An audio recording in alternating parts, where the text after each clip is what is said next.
Kejadian ini aku alami sekitar tahun 2006. Kejadian yang tidak pernah aku lupakan dan kisah yang berkesan buatku. Namaku Arfan. Aku berusia 25 tahun. Aku tinggal di daerah Sidoarjo. Di sini, aku bekerja di kantor swasta. Pada hari itu, aku iseng-iseng untuk melamar pekerjaan di Surabaya. Karena aku merasa aku di sini tidak ada perkembangan. Sampai akhirnya aku mendapatkan pekerjaan di Surabaya. Ketika itu, aku akhirnya memutuskan untuk merantau ke Surabaya. Aku ke Surabaya menggunakan motorku. Aku pamit kepada keluargaku, kemudian pergi menggunakan motorku.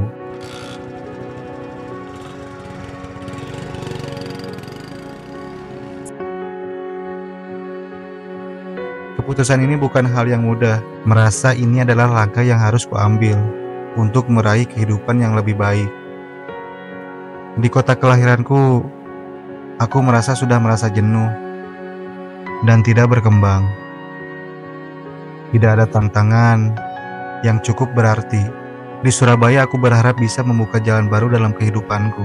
Setelah sampai, aku langsung ke tempat kos yang memang sebelum aku kesini, aku sudah mendapatkan kosan yang aku dapat dari Facebook.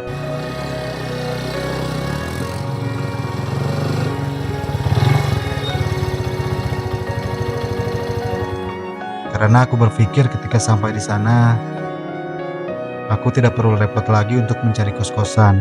Seperti kebanyakan orang yang merantau, aku merasa sedikit cemas di awal-awal kedatanganku. Kota yang besar dan sibuk ini menawarkan banyak peluang, tapi juga kesepian yang mendalam. Aku tinggal di sebuah kos-kosan yang sederhana, jauh dari keluarga dan teman-teman lamaku. Setiap harinya aku pergi bekerja, kembali ke kos, dan kemudian menghabiskan waktu dengan melamun atau menonton televisi. Hidupku terasa monoton. Namun, semuanya berubah pada sore itu. Setelah bekerja keras seharian, aku memutuskan untuk pergi ke Indomaret yang ada di dekat kosku. Aku ke sana bukan karena sangat membutuhkan barang, tapi lebih karena ingin keluar dan mengalihkan pikiranku. Saat aku melangkah masuk, mataku langsung tertuju pada seorang gadis di balik meja kasir. Dia mengenakan seragam biru khas Indomaret. Wajahnya sangat kalem dan memiliki bodi yang mungkin semua laki-laki mengidamkannya. Wanita itu senyumnya senyum yang begitu tulus dan hangat, yang seketika membuat hatiku berdebar. "Selamat sore, Kak. Ada yang bisa saya bantu?" Tanyanya dengan suara lembut saat aku mendekat ke kasir. Aku hanya mengangguk dan buru-buru mengambil beberapa barang yang sekedar ada di rak depan. Tanpa sadar, aku merasa canggung, tidak tahu harus berkata apa. Begitu transaksi selesai, aku menyerahkan uang kepada gadis itu. Dan saat itu, matanya bertemu dengan mataku sejenak. Ada kelihatan kehangatan dan pandangannya membuatku merasa nyaman, seakan dunia berhenti sejenak. Aku bergegas pergi, tetapi tanpa sadar aku sudah mulai merasakan perasaan yang aneh dan tak bisa dijelaskan. Hari-hari berikutnya, aku kembali ke Indomaret yang sama, hanya untuk membeli barang-barang kecil dan tentunya untuk melihat wanita itu lagi. Setiap kali aku datang, aku semakin merasa tertarik padanya. Namanya Dita. Kami pun mulai berkenalan, sedikit demi sedikit. Awalnya, obrolan kami hanya seputar barang yang aku beli atau hal-hal ringan seputar kehidupan sehari-hari. Namun, aku mulai merasakan ada kedekatan di antara kami. Dita adalah gadis yang sederhana, ramah dan memiliki kepribadian yang hangat. Dia bercerita bahwa dia sudah bekerja di Indomaret sejak lulus SMA. Dan meskipun hidupnya jauh dari kata mewah, dia selalu merasa bersyukur atas apa yang dimilikinya. Suatu sore, aku memberanikan diri untuk lebih banyak bicara dengannya. Aku tahu Dita akan sibuk, tetapi entah kenapa Aku merasa waktu itu tepat untuk bertanya. Aku menghampirinya setelah selesai bertransaksi dan dengan hati-hati bertanya, "Kita, kalau kamu ada waktu, bagaimana kalau kita ngopi bareng? Aku ingin ngobrol lebih banyak denganmu." Aku merasa gugup, takut kalau dia menolakku. Tapi Dita hanya tersenyum. "Oh, ayo, aku suka kopi kok. Kapan?" Aku hampir tidak bisa mempercayai apa yang baru saja terjadi. Dengan semangat, kami sepakat untuk bertemu malam itu di sebuah kedai kopi kecil yang tidak jauh dari tempat kerjanya. Saat malam tiba, aku sudah menunggu di kedai kopi dengan perasaan campur aduk. Aku tidak tahu apa yang harus aku harapkan, tapi aku merasa ada semangat yang baru dalam diriku.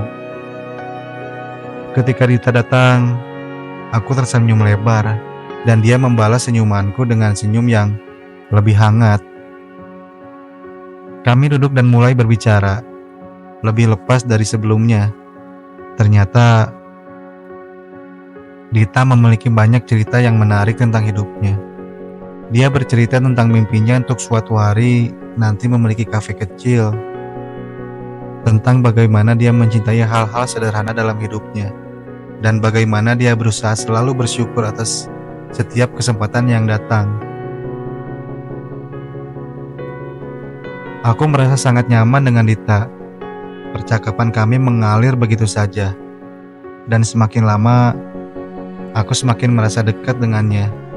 Dari situ aku sadar bahwa perasaan yang aku rasakan bukan hanya sekedar ketertarikan fisik.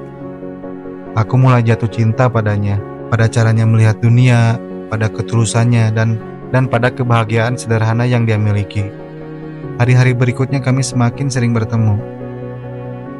Kami saling bertukar cerita, saling mendukung, dan aku merasa hidupku lebih berubah. Aku tidak lagi merasa terasing di Surabaya. Dita membuatku merasa diterima, membuatku merasa bahwa di tengah hiruk-pikuk kota besar ini, ada seseorang yang membuat semuanya terasa lebih bermakna. Suatu malam, ketika kami menikmati makan malam bersama, aku memberanikan diri untuk mengungkapkan perasaanku. Aku merasa ini adalah saat yang tepat. "Dita, Dita, Dita," kataku dengan suara pelan.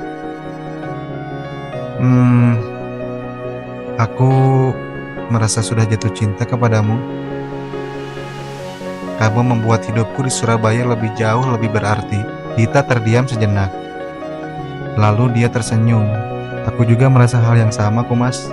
Meski awalnya aku tidak pernah menyangka akan ada seseorang yang datang dalam kehidupanku. Tapi aku merasa nyaman bersamamu, Mas. Dan itu berarti banyak bagiku." Itulah saat yang membuat aku merasa dunia lebih indah. Aku tidak hanya menemukan cinta, tetapi juga seseorang yang mampu mengisi kekosongan hatiku. Mungkin ini masih baru, mungkin masih banyak tantangan di depan, tapi aku merasa sudah menemukan tempatku di kota ini bersama Dita.